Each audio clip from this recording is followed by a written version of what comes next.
ಅಲ್ಲ. ಸುಳ್ಳು ಶಾಸ್ತ್ರ, ಗೊಳ್ಳು ಪುರಾಣ, ಜಾತೀಯತೆ, ಒಂದು ಬ್ರಾಹ್ಮಣರು ಶ್ರೇಷ್ಠರು, ಕ್ಷತ್ರಿಯರು, ಶೂದ್ರರು, ನಾವೆಲ್ಲ ಕೆಳಗೆ ಇರಬೇಕು, SC ST OBC ಅವರು.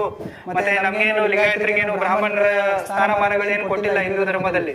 ಸೊ ನಮ್ಮನ್ನ ಕೂಡ ಶೂದ್ರರಲ್ಲೇ ಇಟ್ಟಿದ್ದಾರೆ. ಇದನ್ನೆಲ್ಲ ವಿರೋಧಿಸಿ ಬಸವಣ್ಣನವರು ಒಂದು ಹೊಸ ಧರ್ಮವನ್ನ ಸ್ಥಾಪನೆ ಮಾಡಿದ್ರು. ಇದು ವೈದಿಕ ಧರ್ಮವನ್ನ ಸಪೋರ್ಟ್ ಮಾಡಲ್ಲ, ವೈದಿಕತೆಯನ್ನ ಸಪೋರ್ಟ್ ಮಾಡಲ್ಲ. ಬಸವಣ್ಣನವರು ಕೊನೆಯ ಗಳಿಗೆ ತನಕವೂ ಕೂಡ ಈ ವೈದಿಕತೆಯನ್ನ ವಿರೋಧಿಸಿನೇ ಈ ಒಂದು ಲಿಂಗಾಯತ ಅನ್ನೋ ಅವೈದಿಕ ಧರ್ಮವನ್ನ ಸ್ಥಾಪನೆ ಮಾಡಿದ್ದಾರೆ.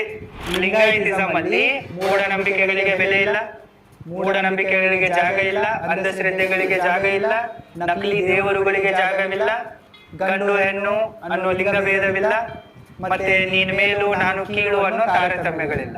ಇಷ್ಟೆಲ್ಲ ಡಿಫರೆನ್ಸು ಹಿಂದೂಯಿಸಂಗೆ ಮತ್ತೆ ಲಿಂಗಾಯತ ಧರ್ಮಕ್ಕಿದೆ. ಹೀಗಾಗಿ ಲಿಂಗಾಯತ ಒಂದು